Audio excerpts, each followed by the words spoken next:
You know who it is. It's your man, Dig a Ditch, Horror Flick, Big Mitch. And I'm kicking in doors with all three O's. And I'm bringing one-on-ones because we Vegas sons, the Meadows, Chronicles. You already know what it is. Hubba dub, hubba dub, hubba dub. You already know, scrub. You already know, scrub. Welcome to another episode of Vegas Chronicles, man. Shout out to everybody that supported my small platform, man. Hey, you know what? I'm gonna tell you something before I get started, man. God is real, and I'm gonna say that because yesterday. I mean, was it not yesterday, but the day before yesterday? I was having a horrible day. And I mean, I was at the verge of just, I don't want to get into what was going on, but I was having a horrible day, man, and I was so irritated. I was irritated, man. I just wanted to snap. I did, and I needed to lift weights. I needed to do something. Go load up the bar. Go do some squats. Something that's gonna really take the energy out of me, the aggression. And I'm gonna tell you something, man. I got a phone call, and it was my auntie Glenn. Now I ain't never talked to Glenn like this on the phone. My auntie Glenda Smith, Glenda Shepherd, however y'all remember my auntie Glenn, my daddy's sister. And when she called me, her voice, she said, "Terrell," and I swear to God, all that anger I felt, that hostility, it left, because her voice was like, it was so subtle, so calm, loving, and I could feel God, like the presence of something very powerful. And whatever I was feeling just went away, and I was like, yeah. And I was like, who am I speaking with? She said, yo auntie, this Glenn. And I was like, wow. And I ain't been around my auntie since my father passed, but her voice, just hearing her, and I know she into the word, but hearing her voice, man, just chased whatever was in me away, man. And I can just feel a calmness coming over me, man. Like, it's a okayness. Like, I don't know how to describe it. Like, it was like she came and called at the right time. And what me and her talked about, I said yes to. And I mean that. Yeah, I'm willing to do that, what she asked me to do, which is sit down with the youth and talk to pastors and whoever else that want to talk to me about positivity and things that we can do to rebuild our community or get the attention of the youth. I'm with all that, TT. So yeah, count me in. But just her voice, man, chased something that was just agonizing me away, man. It was a trip. But moving along, man. Somebody asked me a question. I answer questions every time I do Vegas Chronicles, right? And they asked me, could I tell them when and where did the beef between Vegas and California start? That's a good one, huh? Because first of all, I don't know if you're talking about on the street or if you're talking about in the pen. Because on the street, honestly, as far as wars between Vegas and Cali, now there has never been like a war where it was just Vegas versus Cali outright, on the street. Like, if you from Vegas, no matter where you from, and if you from Cali, no matter where you from, it's a green light on you. Like, every hood in Vegas never came together and said, we putting a green light on everything from Cali and that come to Vegas. That never happened. In fact, every hood in Las Vegas got somebody that's from California that's in their neighborhood, that's a part of their neighborhood, but still claim they Cali gang. Whether they Bloods or Crips, it was who was on Donna. It was all kind of, stuff in the Gerson. You know what I mean? You had dudes from Broadway, everywhere over there in the Gerson. You know what I mean? You had 111s over there in Crip City. You know what I mean? You had dudes that was from Crenshaw Mafia in the hood. You had dudes that was from everywhere that was in West Coast Bloods. You had different type of Parus that was in Paru turf.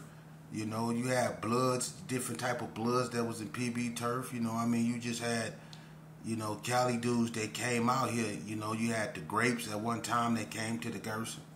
You know, and you had Grapes that was on Donna. You had all kind of Compton, Inglewood, all kind of presence out here, but it was never a green light. So, to answer your question on the street part, no. The only wars that happened out here, we had skirmishes like when the Backstreets came out here. That was something that was between them and the Bloods, but then the Gersons got in it, you know. But it wasn't just an all-out war against the Backstreets, you know. But when the Backstreets came to prison, they had to deal with the Bloods and the Gersons, you know. But it was never no just all-out war, no. But in the penitentiary, now that's a whole nother ball game, you know. And I guess you could say the war in the penitentiary with the Cali boys, because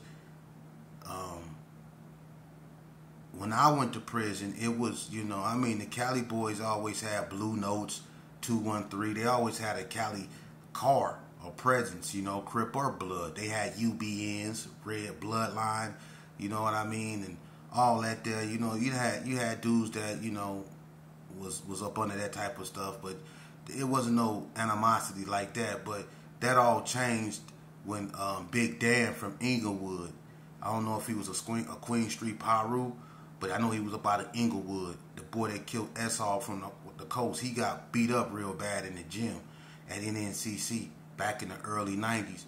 And that started, you know, a chain reaction, you know, because he was a real big dude, you know what I mean? Tookie big. That dude was huge, you know, and he ended up creating a gang called Golden Circle in the penitentiary that was, you know, really anti-Vegas, you know, and that really got out of hand because I got stabbed in that war, and a bunch of people got stabbed in that war.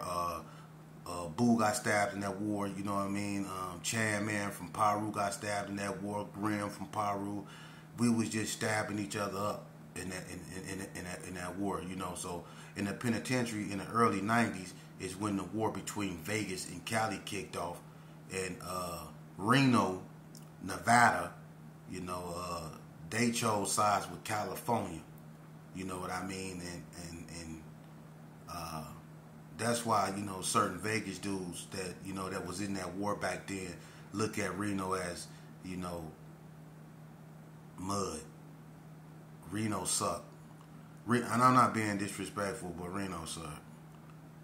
The Yay area went over there, Sacramento, Oakland, they went over there and took over. You know what I mean? And Reno rolled with them. You know, we had to run them dudes. How you gonna be from Reno, Nevada, and ride with the California dudes, and they got ran off the yard too. You know, but the California guys, you know, I mean, it's not no war like that between the California and Vegas dudes, man. It's not. It's been a war in the penitentiary, but that subsided, you know, after everybody got out and went their separate ways. But, you know, every now and then you have flare-ups. It's more or less, you know, black and Mexican now. I guess the politics from California done seeped out here. You know, but there's no real war. Now, on the outskirts of Vegas, like in Sierra Vista and all places like that, California had a presence. And there's been skirmishes with California dudes and killed dudes from Vegas, you know, on the outskirts of Vegas, you know what I'm saying, that we consider outskirts of Vegas and stuff like that. But it's never been an all-out war, so Vegas never really funked with Cali. You know, a lot of us got relatives from California, you know, and a lot of people from California look at Vegas as just another part of Cali. You know, I mean, a lot of them come out here and feel like they at home. You know, it's just, you know, it's no beef. So with that being said, we can move on to something else. Yeah, when it come to the youth, you know, and shout out to H.P. Harvey Perry, man, blew my out from regular states, man. I never heard of nobody drinking old English 800 in 1982. But if y'all say y'all drunk it then y'all drunk it then. I never heard of that. I know it was around. I'm not saying it wasn't, but it didn't become popular, that I know of, until, Eazy-E made it real popular. Everybody was on that slim malt liquor, Miller's, or Colt 45, stuff like that, you know what I mean? And I was 12 years old and I was still in Thunderbird, Night Train, Mad Dog and stuff like that, so I was out there, I was getting drunk way back when, but I never heard of Old English in 82, but you older than me, so if you say it was, I'm not gonna argue with you. But what I want to talk about, man, is something, man, that's in peril that we need to stop doing. And I always switch it up because I don't want my platform to become, just one track. I don't want it to be just about banging. I want y'all to understand something. One thing we go out to stop doing that we did while, when I was in the game, that I noticed that persisted this envy and jealousy stuff, man. Y'all need to cut that out, man. That's one of the saddest things I ain't never seen so much hatred amongst certain people that in my life, man. We always want to be, respected, and man, but the hate amongst our own, man, and the way we knocking ourselves down and the reasons we knocking ourselves down, man, it's so sad now, man, and unbecoming of us as a people. It's crazy, man. If only you knew what your ancestors went through to liberate you, man, to be here and have the ability and freedom to act like imbeciles, even if you choose to. And that's what, unfortunately, we choose to do, is act like imbeciles. But your ancestors, the ones that really face real racism, I mean, you people really need to look up Black Wall Street and stuff like that, and the Democratic Freedom Riders and Fannie Lou Hamer. Fannie Lou Hamer is the one that familiarized the term, I'm sick and tired of being sick and tired. She went up against racists like Bull Connors and George Wallace over there in Alabama. Y'all need to really, and Mississippi, y'all need to really do y'all homework on these people, man, that really stood, and John Brown, the white man, that lost his life over there in Virginia, a slave abolitionist. You need to do your homework on these people, man, and start studying, man, so you can understand and grasp concepts, so you don't have to take these old tired, we've been victim type concepts that everybody keep trying to feed you, man. You have to understand your ancestors was the victims. They the ones up on the Lake Lanier. Your ancestors. They the ones that the posses came and got out the jailhouses and took in the bushes, castrated. Your ancestors, not you. Y'all all on TV doing all this right here in your car, doing all this right here with your gun and all that. Your ancestors was the ones that was marching. Don't you know when they boycotted the busing system, the transportation system? When Rosa Parks gave up her seats, don't you know that they walked over a year? Some countless of miles. Imagine that.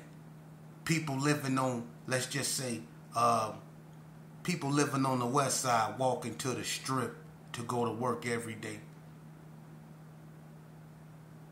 Just think about that. Some did that. Some people living on the west side walking to Henderson to go to work because they boycotting the transportation system. Your ancestors had the power, the focus, and to do that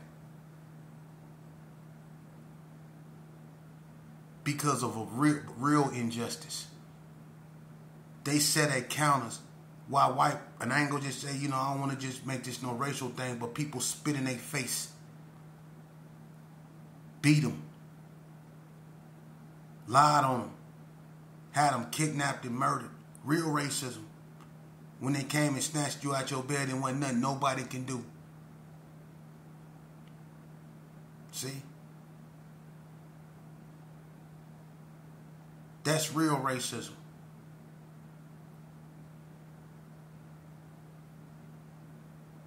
You know what Martin Luther King, what they went up against was real racism. Stokely Carmichael, H. Rap Brown, the Black Panthers, the Black Liberation Army, Assata Shakur. Them people went up against real racism, man. Racism unlike you can fathom. The racism that we going up against now, it's internal.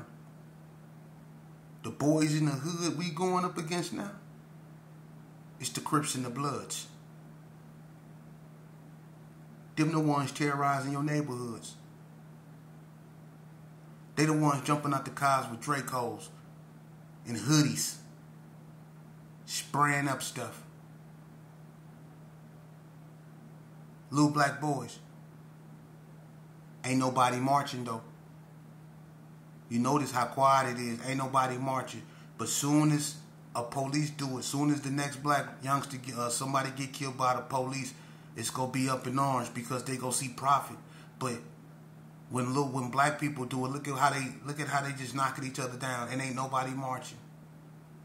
Ain't nobody saying nothing. Ain't nobody saying nothing.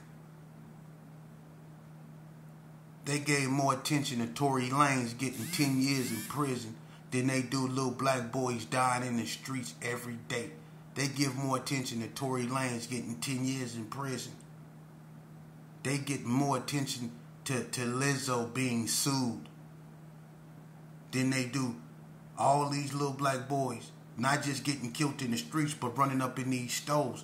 Don't you know how dangerous this is getting, man? People is gonna get tired of that, and somebody gonna react, and it's gonna be horrible. And a lot of little black boys and girls is gonna get killed, man. They gonna get killed because people gonna get tired of people running in their shops and taking all their stuff. Some people go fight back, and it's gonna be ugly. It's always ugly. Just like in California back in the day, that little black girl was up in there, and she was stealing a little orange juice. Orange juice. Y'all remember that? That happened back in 1991. That little girl, I forget her name, but and the Asian woman shot her in the back of the head for stealing the orange juice. See? People go start fighting back, and you might look at that and be like, and it's tragic too, man. Her life over orange juice, but that's what you go start seeing. People go start reacting, and when we go, and it's gonna be bad, and we gonna be up in arms. But we're allowing it to persist. We sitting back as if it's a social norm.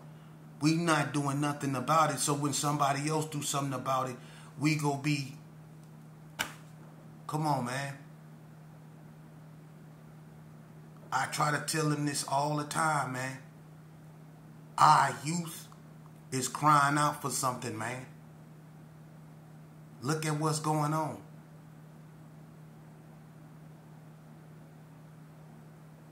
You got to ask yourself, something not right. I know these parents ain't raising their kids to be a bunch of hoodlums like this, man. How many children can die in a certain area before we realize, man, this self-genocide stuff, man, we have to take a look at that, man. We really killing ourselves in droves, man. Think about that, man. Y'all didn't let all these boys die in Chicago all them years. We didn't let all these boys die in Chicago all these years, and we start hollering Black Lives Matter when George Floyd get killed. When Eric Gardner get killed, hands up, don't shoot. Or when Mike Brown get killed, hands up, don't shoot. When Eric Garner get killed, it's I can't breathe.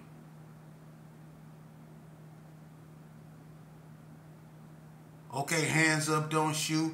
I can't breathe. Black Lives Matter. But what about what's going on right now when we killing ourselves? What, we ain't gonna come up with no slogan for that? Maybe practice what we preach? What we gonna do about that?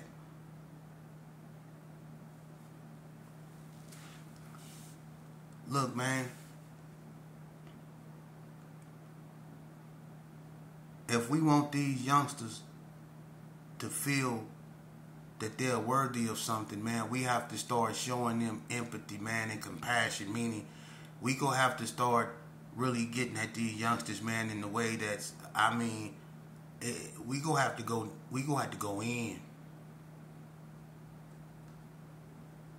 For real, we gonna have to go in, man. They really need help, and I don't see nothing changing until the people that really started this game, that really know how this game go. We sit back as so-called OGs and we criticize what we don't like about everything and how everything has changed and how, you know, we don't understand how could this be this way, but we sit back and allow it to be that way. But we sit back and we are some of the best critics.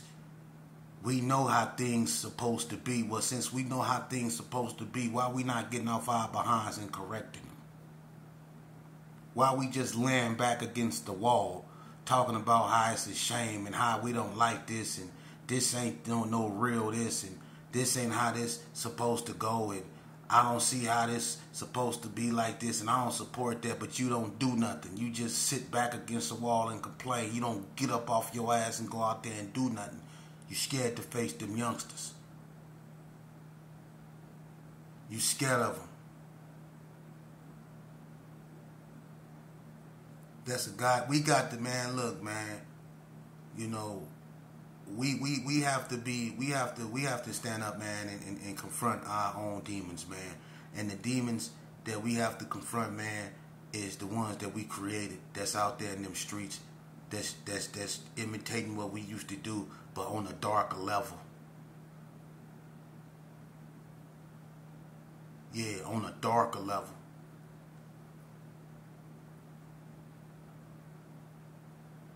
We have to really confront them, man. And I'm going to tell you something else we going to have to confront. We going to have to confront our behavior toward our women. Because until we do right by them, we ain't going to never do right by ourselves. I'm going to tell you that right now. The most powerful thing in this world is a woman's intuition. For real. And I'm going to tell you something. Being African American, anybody that's been around this game know that we've seen so many mothers cry from coming to see their son under a sheet to at the funeral. Some of y'all didn't see the faces of the mother, and y'all can only imagine what she was thinking. And I'm going to tell you something. A lot of mothers, they're entombed. And they unleashed some around here, man. And you wonder why everything is becoming undone and undid. You have to understand that, mother, listen. Some women are entombed. And it's some women that really love their children. Really love their children. And they've lost their children, not to the police, but at the hands of other little black boys. Yeah. That mother that be rocking back and forth, clutching the cross in church. The one that don't cry. She just clutched the cross and she rocked back and forth. That anger.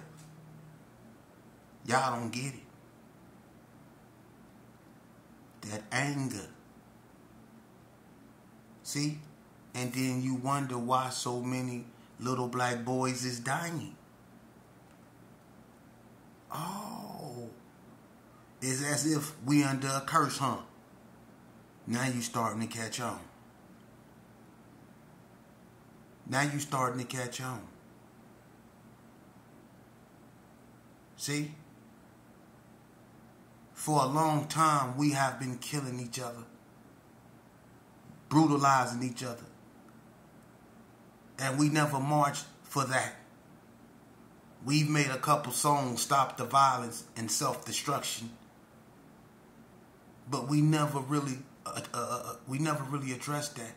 And a lot of mothers have been forgotten that didn't bury all her sons. You had mothers that didn't have 5 and 6 sons and daughters that didn't got murdered to this game. And some of them wasn't even in gangs. The majority of them wasn't in, they was innocent bystanders. Just like these innocent kids That's the unarmed killings. See, a lot of mothers, kids were innocent. They weren't gangbangers, but they were killed by gangbangers. So now you have a lot of unarmed people, unarmed blacks being killed. Now you could say that's just a coincidence if you believe in coincidence. Think about that. The 60s and the H-Ray gangsters alone in California have been beefing over 40-something years, right? All those bodies. Just between them two gangs. And then over there in Chicago, the Vice Lords and the Disciples go back further. So all those bodies, all those mothers done buried their children, and you don't think that they didn't think about it. We reap what we sow. I'm gonna tell you a quick story. I remember this one crackhead, man. I forget his name, man. Somebody, if they remember this, put this in the chat. I remember this. It was this basshead dude, and I remember he took a bike from this youngster in a big carry arms, and I remember the youngster when he got his mama, and she confronted the dude on that bike, and he kept driving around like in circles, and telling the mama she can buy the bike back. Talking about, you can buy it back. You can buy it back. Give me $20. You can buy it back. And she was like, give my son back his bike. I ain't gonna buy nothing for you.